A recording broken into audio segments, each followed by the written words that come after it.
딸의 어떤 가계를 물론 조금 도와줄 수 있겠죠. 그거보다 더 중요한 건 돈이에요. 진짜 이상한 돈들이 계속 흐르고 있잖아요. 왜 청와대 직원들이 수천만 원을 문다혜한테 보내줄 수가 있어요? 지인이? 말도 안 되죠. 처음에 300만 원 설레발 쳤다가 그 지워버렸잖아요. 300만 원 준 거 갖고 왜 이러냐. 거의 그런 식으로 SNS 썼다 지웠죠. 그러면 이 지금 수사의 네이밍부터 바꿔야 된다. 문다혜 게이트. 문다혜 게이트? 바꿔야 된다는 거예요. 왜? 이건 단순히 문다혜의, 그러니까 시집간 딸이 못 살아서 그것을 경제적으로 지원한 게 아니다. 액수만 하더라도 지금 거의 다 합치면 뭐 그 별장, 그러니까 제 세컨드 하우스가 3억 8천에다가 지금 수천만 원씩 5천만 원씩 해서 뭐 네 사람에서 이게 5천만 원이라고 치더라도 5, 4, 22억에다가 다 합치면 거의 10억 가까이 돼요. 10억대. 예. 안 알려진 것도 있을 거잖아요. 예.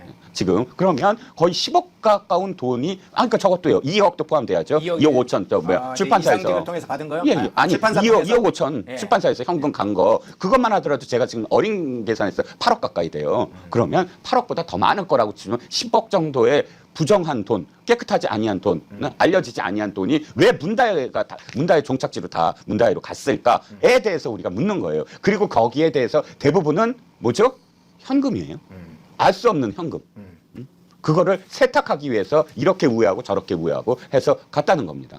그러면 이거는 문다혜의 가계 이게 아니라 지금 문재인 일가의 검은 돈의 그 흐름을 거기에 초점을 맞춰서 지금 수사를 해야 되고 거기에 초점을 맞춰서 언론이 보도가 돼야 된다는 겁니다. 이게 판이판사 2억 5천과 동창 5천만 원. 이 흐름은 지금까지 양이네스와 유성화가 왜 돈을 줬을까에 대한 하나의 단초가 돼버렸어요.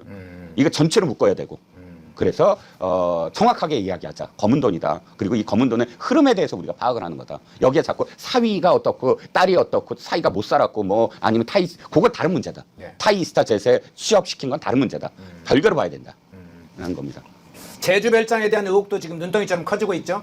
사실은 이제 3억 8천만 원에 거래된 게 정상적인 거래냐 시세가를 보니까 이게 협재리의 시세에 맞지 않다 이런 얘기도 제기됐는데 이제 그 부분은 좀 빼고요. 예. 더 중요한 문제 하나가 이게 별장이 예. 소유자가 진짜 송기인 신부였냐 이것도 제기되지 않습니까? 그렇죠. 지금 앞서 지난 2022년 5월부터 10월까지만 살펴봤는데도 제주를 여러 번 갔다 왔어요. 네네. 제주 많이 갔고 7박 8일 8월 달에는 7박 8일 휴가를 갔는데 그러면 제주 별장 여기를 사용했을 가능성이 아주 높아 보이거든요. 네. 상당히 1년에 몇 번씩 했다면 자기 별장 쓰듯이 쓰는 것으로 보이는데 네네. 그래서 나오는 얘기가 원 소유자가 이 제주 별장이 송기인이 아니고 실제는 문재인이었을 가능성이 있다. 이런 얘기까지 지금 나오지 않습니까? 대단히 합리적인 추정이죠. 왜냐하면 지금 3억 8천 정도가 아닐 거예요. 뭐 아시다시피 지금 제주도의 부동산 가격과 관련돼서는 그러니까 수년 전부터 이렇게 쭉 보세요. 뭐 어마어마하게 지금 폭등을 했어요. 그러니까 한 달살이, 두 달살이 뭐 이런 붐이 일었었고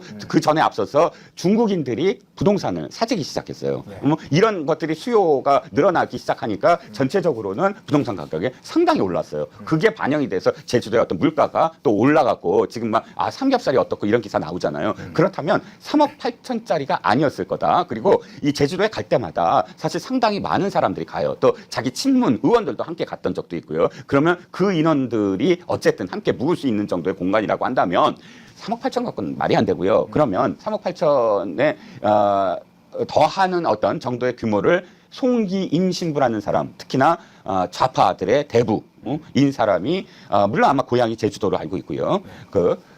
그런데 이 사람이 그것을 소유할 수 있었을까라는 생각이 들고 또 굳이 지금 그 문재인에게 아까 딸에게 문재인이 중간에 끼지도 않고 딸에게 팔았다? 그것도 말이 안 되잖아요. 그건 당연히 문재인이 그것을 매수했을 가능성이 크고 아니면 원래부터 소유주가 문재인이었을 가능성이 있죠. 그건 어느 돈으로 했는지 전혀 알 수 없는. 근데 문재인이 처음부터 매수했다고 한다면 이것 역시 드러났어야 되잖아요. 그러니까 공직자였으니까 뭐 당대표도 하고 국회의원도 하고 대통령도 하는데 그 중간에 당연히 제주도에 땅이 있다. 그러니까 그 부동산이 있다라는 게 드러났어야 되는데 드러나지 않았잖아요. 그렇다면 처음부터 이것은 뭐 문다혜의 이름으로 아예 갖고 있었을 가능성. 그래서 문다혜의 이 재산이 공개되지 않았을 가능성. 여러 가지가 있죠. 여러 가지가 있군요. 그것까지. 네네.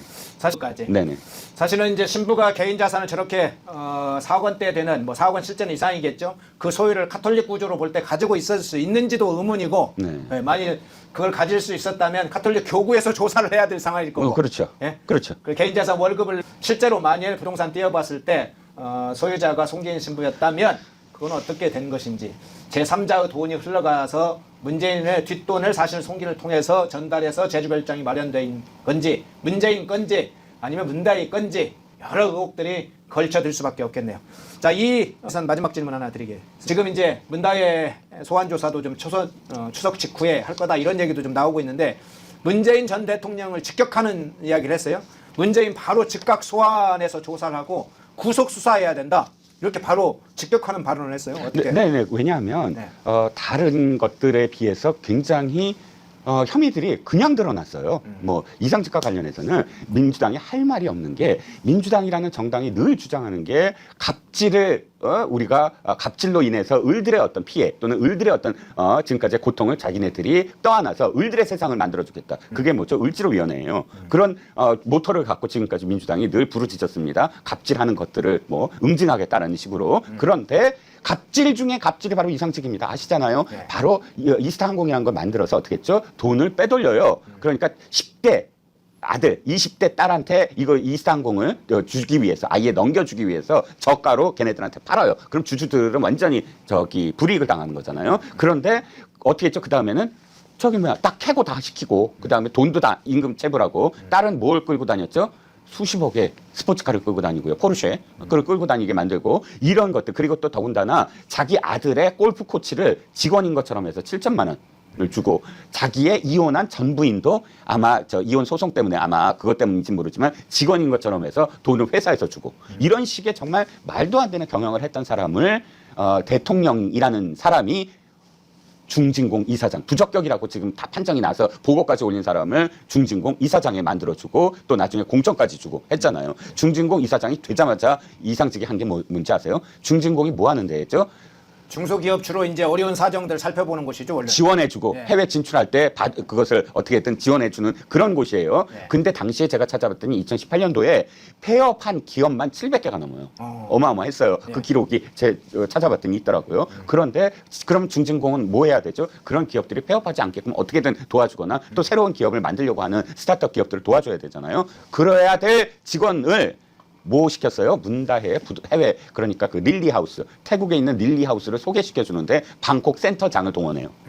그 대통령의 딸을. 자, 왜? 이게 보은이니까 서로 주고받는 게 있으니까 당연히 다 드러난 거잖아요. 왜? 그 직원이 증언을 했어요. 아니 위에서 누구누구 서창호라는 사람 부동산 알아봐 주라고 해서 내가 소개시켜 줬다라고 검찰 가서 다 증언을 했어요. 직원이. 자, 이런 것들은 빙산의 일각이에요. 말하자면 기니까 이런 것들이 다 지금 다 드러났어요. 다 드러났는데도 불구하고 전 대통령이니까 지금 소환을 안 한다? 그럼 안 되고요. 소환해야 되고요. 또 지금 이 정도의 어떤 대가성이라면 당장 구속 수사해야죠. 그건 지금까지 민주당이 하는 말들 윤 대통령 부부와 관련돼서 지금까지 이야기했던 것들을 그대로 반사해요. 만약에 김건희 여사의 딸이 있었다면 좀 죄송한 말씀입니다만 왜냐하면 이제 두 분의 슬하에 자녀가 없기 때문에 근데 가정을 그렇게 한다면 그렇게 해서 특혜를 줬다면 지금 민주당 어떻게 할 것 같아요? 뛰쳐나가서 탄핵 시위할 거예요. 지금 당장. 탄핵 사유가 딱 아니 이렇게까지 줄기차게 있죠. 이렇게까지 있겠네요. 증거가 다 드러났는데 그 돈까지 아까 샤넬 옷까지 다 포함하면 당장 탄핵하라고 난리를 칠 거예요. 그렇지 않겠습니까? 그렇죠. 예. 자,